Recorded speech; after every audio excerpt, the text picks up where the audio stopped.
Greetings from Burning Daylight Farms, NC. Happy Saturday to y'all.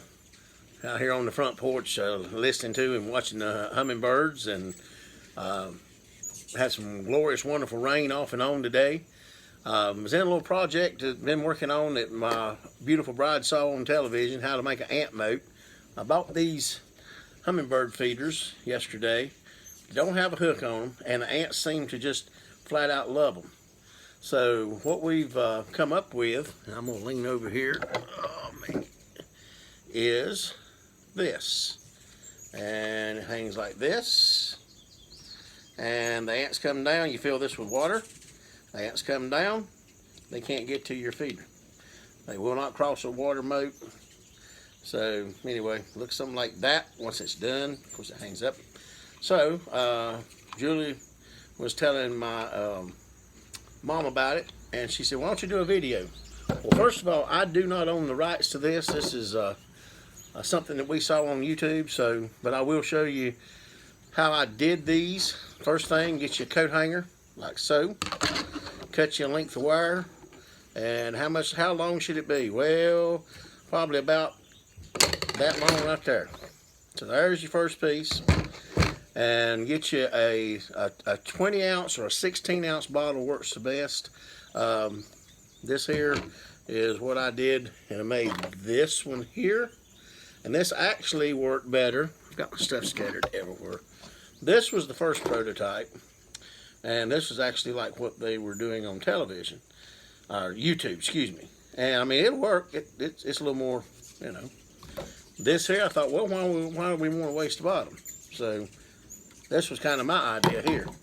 So, first of all, we light the torch here, and a little handy dandy piece of coat hanger scrap wire. I take and get it real good and hot. We get this sucker glowing here, like so. I'm going to stand it back up so I don't have to hold it. And by doing it this way, rather than cutting it with scissors, even if it's not a complete straight cut, it's a smooth cut, where I don't think the birds will get cut on it, but to me it just makes a much neater cut. And I don't have a soldering iron. You could do it with a soldering iron or a wood burner. I just get this sucker glowing with this good cherry red hot, and I can get usually a third the way around. So just follow the seam of the bottle, like so. And you just take and drag along like you're dragging a hoe behind you. H-O-E hoe. Anyway, while I'm doing this, I want to thank y'all for tuning in. I want to thank y'all that have subscribed. I've noticed we've had a few more subscriptions added on, getting more views and more likes and more shares, and I thank y'all for doing that so much. It does mean a lot to Julie and myself, and where people are watching things and that we're doing and whatnot. And I am going to, before I sign off, I'm also going to show you what we did with the barn quilt. We went back and forth. I know barn quilts are supposed to be outside. They're supposed to be on the side of barns, etc. But I don't think there's a written rule that says they have to do that. So we ended up and put it on the front of the farmhouse. Actually, on the porch of the farmhouse, so it's out of the weather. I know Don put a lot of clear coats on it and all that, and it'll be weatherproof for many, many years, but I guess I'm just sentimental. It means a lot to me that he would take the time to do it. It means a lot to me that Julie would take the time to do it. So I want it where it'll be seen, but it won't be out in the weather per se. So almost got around that one. Look at that. Got to be a little difficult here. Always got to be a little difficult. But anyway, I do thank y'all for tuning in and clicking that like button, for sharing the videos with us. And like I said, we will do the... There you go. And that left a little bit of a rough edge, so we'll smooth him up real quick here. Don't you just love it when the plan comes together, as Hannibal Smith used to say on the A-Team? That dates me, I'm sure. Alright, so now we've got our little ant moat, little tub here. So we're going to take this sucker and we're going to heat this little scrap piece of wire one more time. Red hot, smoking hot. And this little dot where it was molded and then laid the bottom, that's going to be my center. I'm going to take this little sucker right here, and we're going to go right through it, just like so. Poke the hole right through it. All right, we're done with the torch.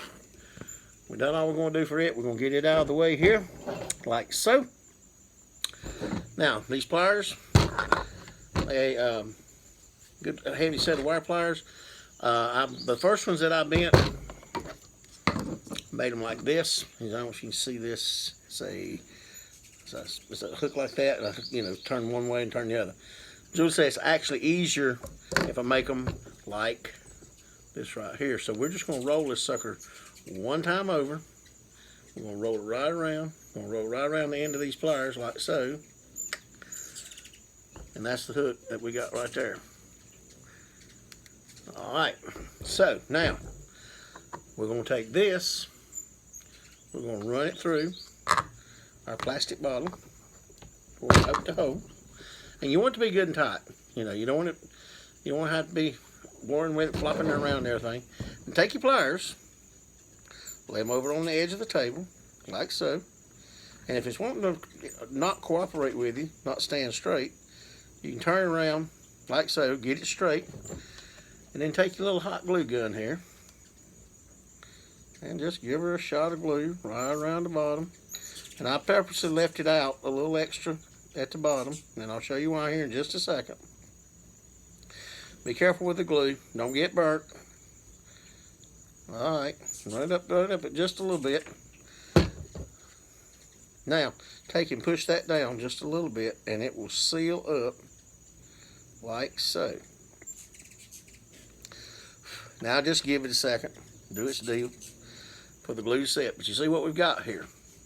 We've got it sealed up. I left it just a little bit long. Pushed the glue on it and then pushed the glue inside, so that made a seal so the water will stay in. Also, if you want to do a little extra, just take it, put your little drop right in here like so, right around the wire while it's still good and hot. And if you want to make doubly sure that it ain't going to go nowhere, like so. And then just take and push it on in just a little bit further like so. Kind of ring it back and forth like that, right there. Ta-da. Easy cheesy, lemon squeezy. Alright, now we're going to wait on this little sucker here to dry just a second. Got bit by a critter earlier and it's itching. I'm sorry you see me scratching here. Back to where we were. We're talking about the farm. We're talking about appreciating y'all and do. The rain today, we have noticed this rain that we've got this week. The pecans, praise the Lord, it looks like they are really coming along, doing good.